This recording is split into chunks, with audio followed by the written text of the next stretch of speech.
Hi all, I hope you're well and safe, staying at home and cooking. I've had some really good comments from the videos that I did last week. Thank you very much for your feedback. It means a lot that you're getting dinners on the table and with some success. Today I've got a dish that is both vegetarian, vegan and gluten-free, but such a versatile side dish, if you like, or a main course. And because it's been a bit of barbecue weather, these are amazing because they go with absolutely everything. Fish, lamb, beef, pork, chicken, you name it, they'll go with it. Today I'm going to do my take on Bombay potatoes.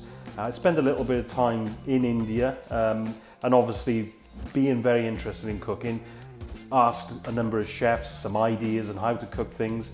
So this one is based on that, but also few additions of my own. I hope the traditionalists don't get offended. Just a little footnote, you're all learning new things and doing new things. We're in lockdown, of course. I cut my own hair and it does look like. I just want to apologise to my hairdresser who might be watching. You got a hell of a mess to pick up. Anyway, I tried to get around the back, but I failed miserably. It looks like a mushroom. There's my little boy there, having a little bit of love off his mum. Wave Jacobs. Anyway, hairdressing, it's not my thing. So the ingredients for the Bombay potatoes start with, obviously, potatoes. New potatoes, if you can use Maris Pipers. These are actually salad potatoes, actually. Then you want some sliced onion, a whole large onion sliced. A thumb of ginger. Whose thumb? Yes, exactly. Probably about 25 to 30 grams of grated ginger. Then I got a spice blend that's been made up with 2 teaspoons of coriander ground, 2 teaspoons of garam masala ground, a teaspoon of cumin and a teaspoon of turmeric. Then we've got some mustard seeds. You should be able to get them. Ordinarily, this would probably be a recipe with black mustard seeds. So what I've done is I've put some yellow mustard seeds in and I've combined that with some nigella seeds just to give it a bit of a black pop of colour.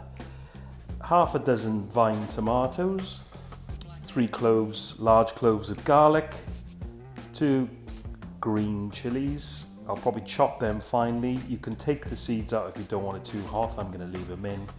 About 150 grams of fine beans, green beans that is. These have been blanched for 2 minutes in boiling water and then dropped in ice to stop them from cooking. So I'm going to chop them not too finely and add them to my dish just to give it a bit of colour. That's a bit of a variation. 3 tablespoons of vegetable oil, and to garnish a good handful of fresh coriander.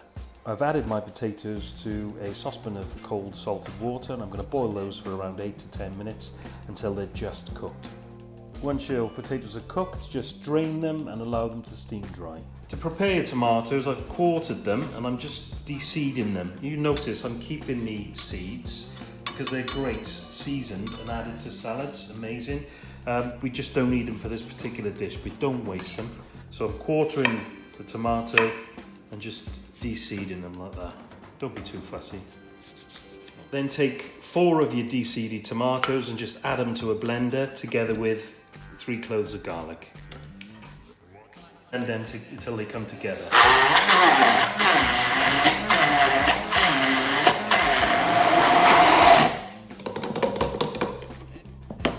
And then I'm just going to add the ginger, the grated ginger to the tomatoes and let that sit once mixed through. Then you want to get a pot, a deep-sided pot, or a wok, or a deep-sided frying pan. Add your vegetable oil. Then we're going to add our onions and a good pinch of sea salt. And then we're going to stir them and cook them for around 10 or 15 minutes on a medium heat until they start to colour. You don't have to continually stir them, just let them rest. When they stop sizzling, you can stir them again. Just want to remove most of the moisture out and get some colour in there. My onions have been cooking for around 15 minutes, 15 minutes in the oil and the salt. Why the salt? My wife's just asked a good question actually. Why the salt? The salt draws all of the moisture, the water out of the onions and intensifies the flavour. If you just come in a little bit, what you'll see is the onions are starting to stick to each other. That's exactly what I'm looking for. And that colour, without that colour, you haven't got flavour. Then I'm going to go straight in with my blend of spices. Then my chilies. Straight in. Give them a little stir. Then I'm going to put my seeds in. So remind you, I have mustard seeds and nigella seeds. The nigella seeds are in for colour. The mustard seeds are going to give that heat. Not too strong a heat. Look at the colours in there as the turmeric and the powder cumin and coriander start to mix with the oil. I'm going to cook those for around 2 minutes just to make sure that my spices are cooked.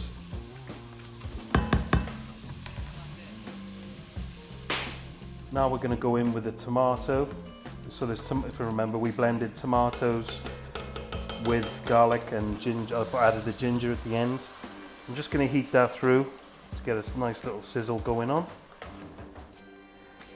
Now we're going to go in with the potatoes, get them really coated. My wife just asked me another great question.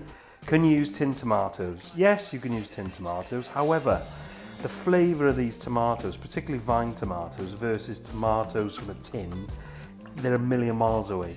And this is all about flavour. You got your spices, but you also want that rich tomato flavour coming through. So I would, if you can get fresh tomatoes, go with fresh tomatoes every time. We're just going to warm our potatoes through. I just want to bring it back to the temperature because as you remember, we let the potatoes steam cool. And I'm going to warm the dish right through now. Everything's cooked. We're just going to add little bits and heat things through. So as you started to see it bubble in there, I'm going to add the remainder of my fresh tomatoes. If you remember, we reserved 2 tomatoes and I've chopped them. They're deseeded, and give them a mix. Towards the end, I've got my cooked fine beans. If you haven't got fine beans, I had these over. You could use mange too, you could use peas, you could use anything. They're not actually traditionally in the dish, but I just want that nice bit of green colour and the little snap that these give in texture. So I add my green beans. Again, you're just warming these through now because they were chilled overnight in the fridge because I had them left over from another meal. You see the colour? Look at the colour difference. It just brings it together. And then, key to all cooking, I've already tasted this and I know that it needs some salt and it needs some pepper. So taste, always taste. So I'm going to get some nice sea salt.